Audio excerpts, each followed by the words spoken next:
This is Culture and Cognition, a course that merges cultural studies with those of psychology. Led by Dr. Eun-Sam Shin, a researcher at Yonsei University, Culture and Cognition is designed to help students understand human cognition and information processing in the context of our ways of living in society. This semester, students were tasked with presenting on different aspects of Korean culture through research, experience, or both.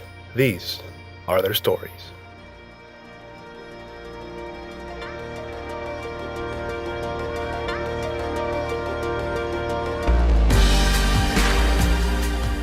Our first act features several presentations which focus upon the cultural differences of Korea with that of others. These cultures pertain to Japan, Canada, and America. Our second act features several presentations which focus upon some students' experiences in Korea and how they perceive the native culture. These experiences range from a trip to a coffee shop all the way to the city of Busan. Act 1. Comparing Cultures.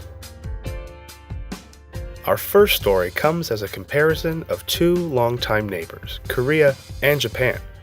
Through the 4 months of one student's study abroad in Korea, she looked at the differences between the two countries, Japan being her own. Her interest in Korea started with an idol group called Super Junior, but now she studies the language seriously and aims to learn about the Korean culture by actually living in Korea. Living in Korea was a great experience for her, not just for giving her the opportunity to learn the Korean culture, but also for giving her the chance to look at Japan objectively.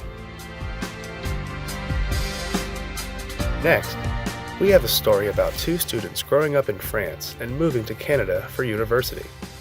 These two students would discuss about their different perspectives concerning their experiences as international students in both the University of Montreal and Yonsei University.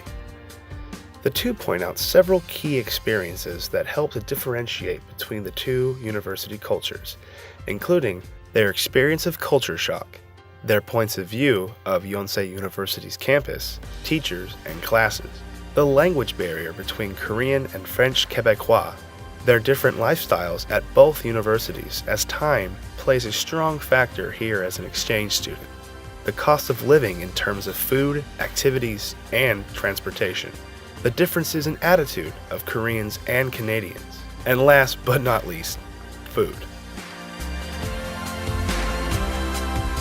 Next is a story from a student who received Google Glass, a wearable mobile device, shortly before arriving in Korea. He intended to share one of the most cutting-edge technologies from the US with one of the most cutting-edge countries in the world, where it's presently unavailable.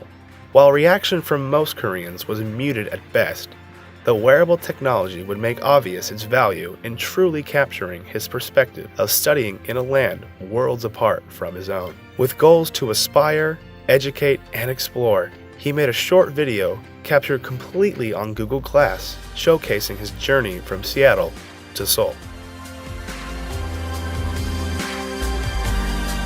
Korean fan culture is a unique phenomenon that allows outsiders to see the truly organized nature of the Korean people.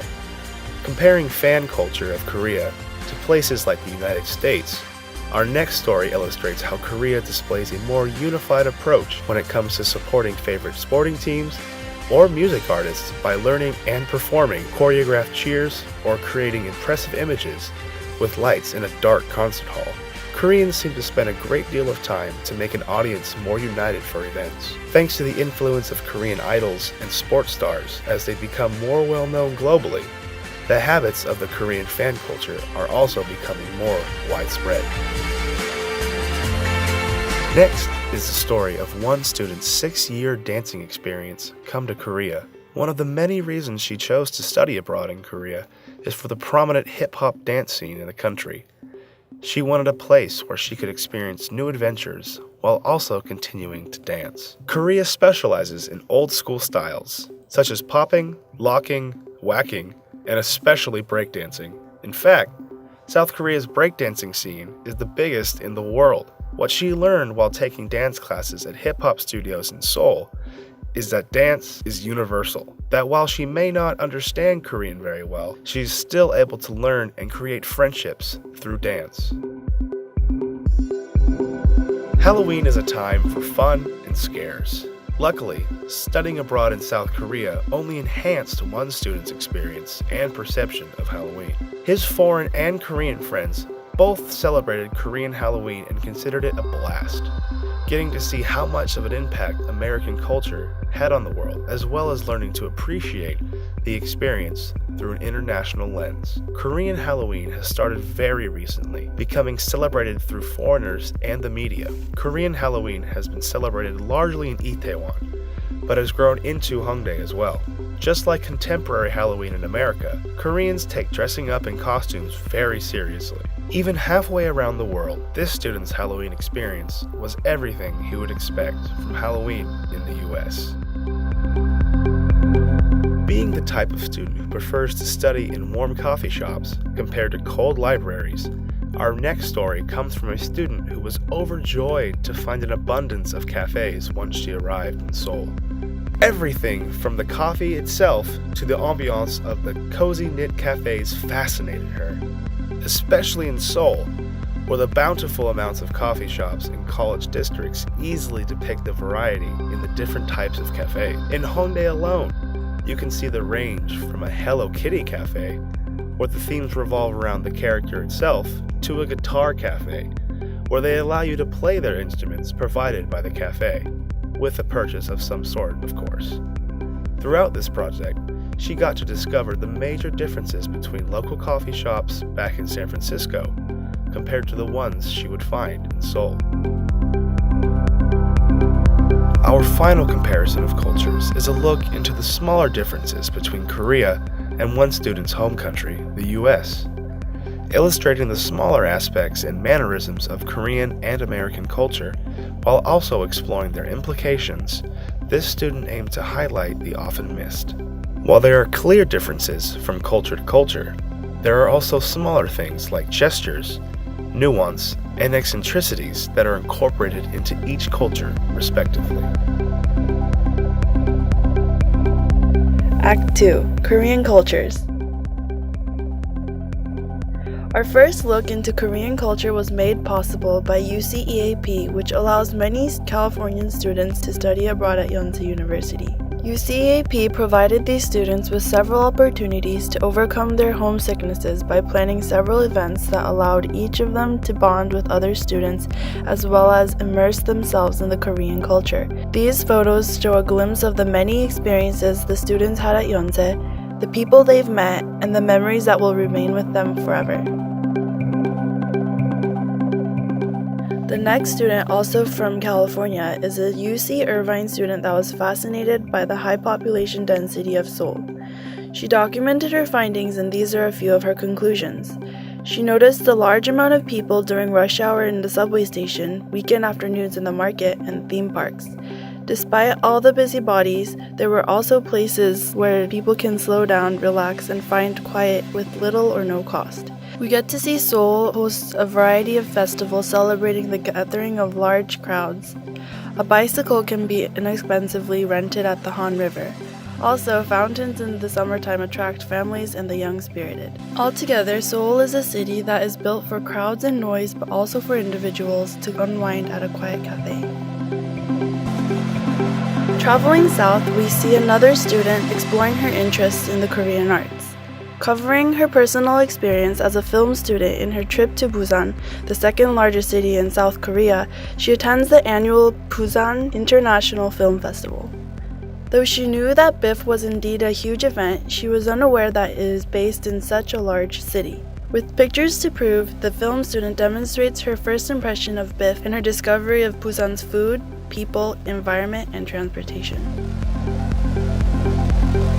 The next story comes from 3 Singaporean girls who discovered the street art scene in Korea, finding graffiti particularly interesting and unique, especially because it is illegal in Singapore, their home country. They saw that art can be manifested in many forms such as graffiti, street performances, and murals, further expanding their understanding of Korea's culture and dedication to art.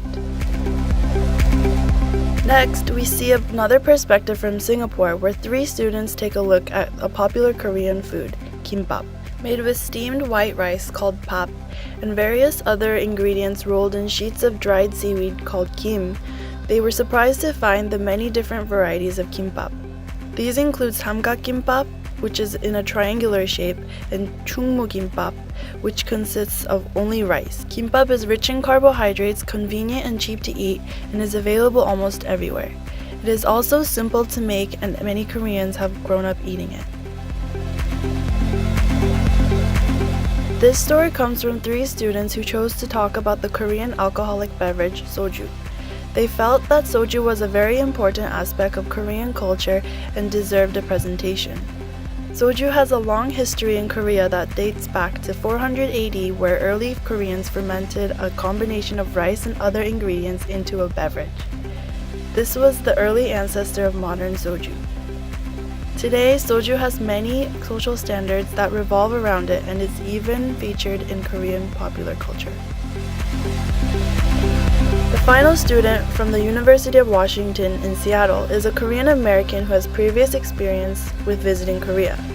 As an exchange student, she sought to understand what it was like to be a resident and a student in Korea for an extended period of time. Through her observation of the general geography, the culture of Yonsei University students, and her personal interest in Korea, she discovered that she had a glorified sense of Korea in the past. At the end of 6 months, some of her idealizations of Korea were broken, but ultimately she learned to accept and enjoy Korea as it is, a country with a culture that is both a part of her and one she will continue to learn from.